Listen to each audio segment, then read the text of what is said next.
It's Sessions at AOL. I'm Chris Doritas, and we are joined by the Dave Matthews Band. We're backstage on tour with the band in Charlotte, North Carolina. Welcome, guys. So good to have you here. And congratulations on the new record, Busted Stuff. It's just coming out. A lot of the hardcore fans will already be familiar with these songs from the tour and from the sessions that ended up online unwittingly, which was a first go-around on some of these tracks, right? We're going to take a lot of questions from the AOL audience, and I wonder if we could just head into the first one. Randus05 asks, what made you want to put these songs on hold and move in ahead with the Glenn Ballard sessions that became every day, first of all? And then, you know, why pick up the songs now, to release them now? What made you want to do that now? And how are the songs different from Well, the first sessions we wanted to get, I think we all wanted to get away from the session that became Summer So Far, whatever, that came out. I don't think we went into the Glenn Ballard thing thinking, no, we're not going to do any of the tunes that we did there. But the whole process, the whole experience with Glenn ended up being something completely different. So the songs were different, the recording process was different. And then we came back and we didn't want to throw these tunes away. They were favorite tunes of ours. We just didn't, the experience the first time around was a bummer, and, you know, it's a bummer that got out, but you know, then, so we wanted to record them again. They're still ours. Can you put into words, like, what was it about those first sessions that didn't feel right to you guys? So,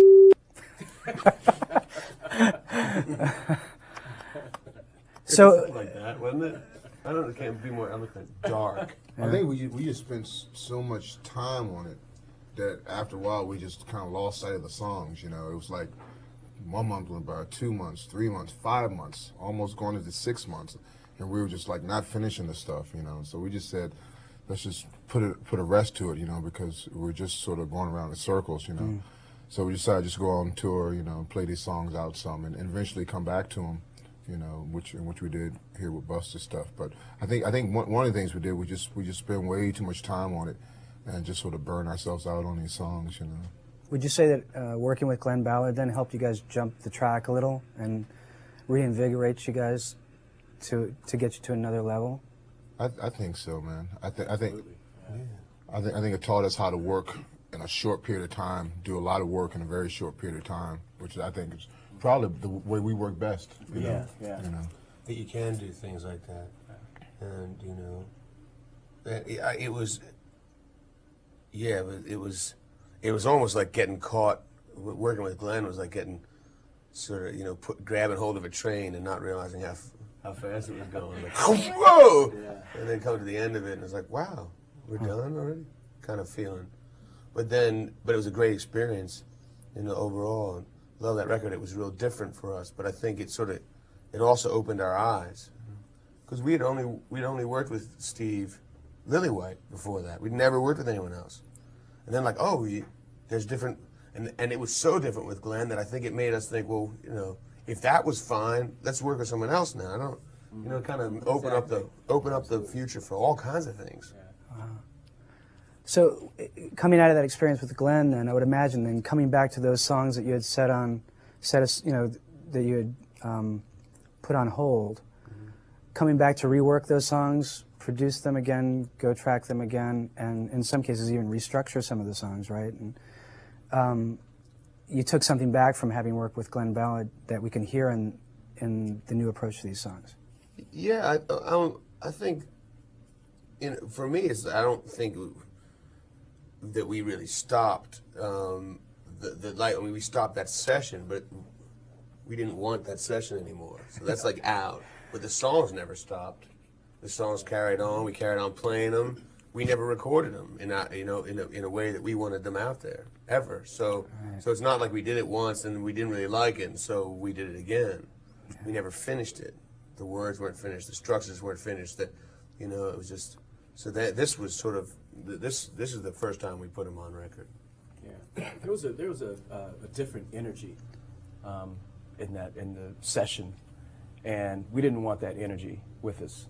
And unless we're writing something that's going to be appropriate for that particular energy. But yeah, we just wanted that out of our faces. And I think when we came back around on this record, Busted Stuff, what people are seeing, they're just seeing what the band is all about anyway. Stuff that was already there, and already in us. It's just coming out in a different way. Here's a question from Scott 55501. Questions for Dave. How's married life on the road been? It's nice to have my family out, which is what I'm trying to do as much as possible now. You just had twins, right? Yeah. Congratulations. So we're all daddies here. Yeah? 4 daddies. 4 daddies. From AOL member Dave Matthews 68, he says, people are crazy for you guys. How does it feel having all the love that you got? Really awful. I can think of nothing worse than being really liked a lot. That's what we hope for, Yeah. And lots, when we play music, we love playing music together, so you sort of hope that people will like it. Here's one from Miss Happy Toes. You guys must get stressed out and just plain tired at times when you're touring, so what do you do to relax to keep the band positive for such a long period of time together? Play. Whether it's I music think or anything else. Yeah, I think what happens is we get kind of burn out from just what the road entails, and not from the music. Because we love what we do, we love playing our instruments and we love playing the music. But it's all the other stuff that most people don't know about that comes with being on the road. I think that's the thing that kind of burns everybody out, and we have to get home and do normal things, D. Seraphin asks, what's the most moving thing that a fan has ever said to you? For me, man, I guess just recently this has happened. It's just, they didn't really necessarily say, but, just a fan came up to me and just started bursting out in tears and just, thank you for the music, and started just crying, and just, that was one of the most powerful things, It was just, it was the most real thing I probably experienced from a fan, Wow. Anybody else? We had a friend that just passed away recently and of cancer, and it wasn't, once again, it wasn't anything that she really said, but it was her attitude towards life, and when she I remember her telling me once before that when she gets those days that she had when she was really down, she would listen to our music and it would pick her up and she'd be ready to go again.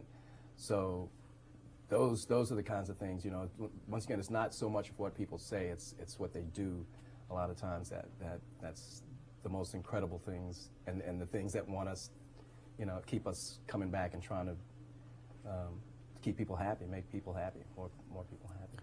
We have a question from X Jaded Beauty. Hello guys, not sure if you guys will ever read this, but my name is Tiffany. I'm a big fan of yours. I have a question for you. Your music has helped me get through so much, like your friend. What helps you guys get through the bad times in your life? Farting in the tub. No. Yeah. I just sorry about that. Oh, let's hear about that. I want to hear about that. What is that? Nothing to hear about. That's great. That helps. It does. It sort of makes everything familiar. Sometimes I put 9 Inch Nails. That helps. 9 Inch Nails. 9 Inch Nails. Yeah? What are you guys listening to on the tour bus? What are you... Probably everyone's listening to something else Yeah. from everybody else that's listening to something other than they are. Nappy Roots. Bad band. Yeah. I heard this really funny band from Finland, but I can't remember what their name is, but they play and there's always farm animals around. But they're pretty good. They're kind of weird. Is it folk or is it... I don't know what it is, but there's a bunch of really big Finnish guys bumping their tummies together. It's like a weird dance. It's kooky. There's a goat on it. This guy's playing violin with a goat on his lap. Oh, I it's- thought maybe we could try that. You play the violin. We're halfway there. All we need is a goat. Here's a couple of questions that are talking about you guys as regular guys. I mean, I get the impression that you seem really down to earth and, very regular guys. But Sunshine Are Clouds says, It wonders if you guys still put your pants on one leg at a time. I And like to jump into mine. With a run? Yeah. Sometimes Boyd and I are lucky enough to hold Stefan's pants while he runs and jumps into them both legs at the same Yeah, time. that's my favorite. DMB5702 says, in a similar vein, has there ever been a time when you wish you could go back to just being a regular guy just for a day? Is fame sometimes hard to deal with? I was always considered sort of strange, so I don't know what that would mean. I was thinking the same thing. Yeah, people thought I was weird, I anyways. was odd man out in Yeah. most You circumstances. get your ass so- beat. Yeah. I always love when the people who beat your or beat my ass or whatever come up now and They do. they're all jumps. Yeah. They do. Can I get some tickets? Yeah, you can get some tickets. If you go down to Ticketmaster and put your money down, you can get some tickets. No, yeah, I was always kind of I was always kind of not. I don't know if people beat me up necessarily, but occasionally. But I don't think that I was. I think now people say that we're normal. They're like the regular guys. Yeah. That's good. It's nice. It's nice to be a regular guy now. It's weird. Never was until I was famous. It's weird. I think we were all like a lot more weird before this. Now we're like the standard now. We're like what's an normal. average. We're average, you know. Here's one from Big Eyed Fish 722. He says, I'm just curious how you guys came up with the words on the space between, and if you or Glenn Ballard were inspired at all by Within You Without You by the Beatles. I like that song. Within You Without You. I wasn't thinking about it at the time when I wrote that. Okay. No. Supposed to be the correct answer to that question. From Funny Red 6, first I just want to start off by saying how much I love your music. Now for my question. The Everyday video is my favorite. I just want to know if the guy with the orange shirt giving hugs really stands on the street asking for hugs and embraces in real life, or if he's just a made-up character. No, he's real. Very real. Yeah, we actually just happened to be. He was on a sojourn, hugging people all over the place, and we happened to be playing, and there happened to be some cameras around. I'll stand by my answer in this difficult time. I think it's a fantastic answer. I think he's still hugging. He charges more now, though. He's got an agent, got the whole... Yeah. LYSS V95, I love these names. Hey guys, I was wondering if you have one song that was more fun to create than any of the others. One song that you all had a blast recording together as a band. Was it? You never know. That's my never favorite know. song. Yeah, you never know, definitely. Yeah, that's true. Yeah. That was the hot one for me, for us at the moment, Same here, yeah. Why? because it was fun. It was just a lot of fun, yeah.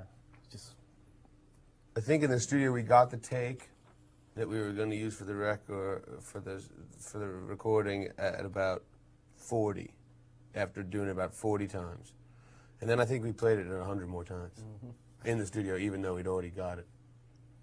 And we said, well, let's go back to that one, because it's a lot of fun to play. That's what it is. that's Who knows where it'll be next week? Yeah. Hockey Babe 3321 wants to know. Hockey Babe wants to know Carter's favorite hockey team. Detroit. Yep, and I'm not saying that because they got the cup.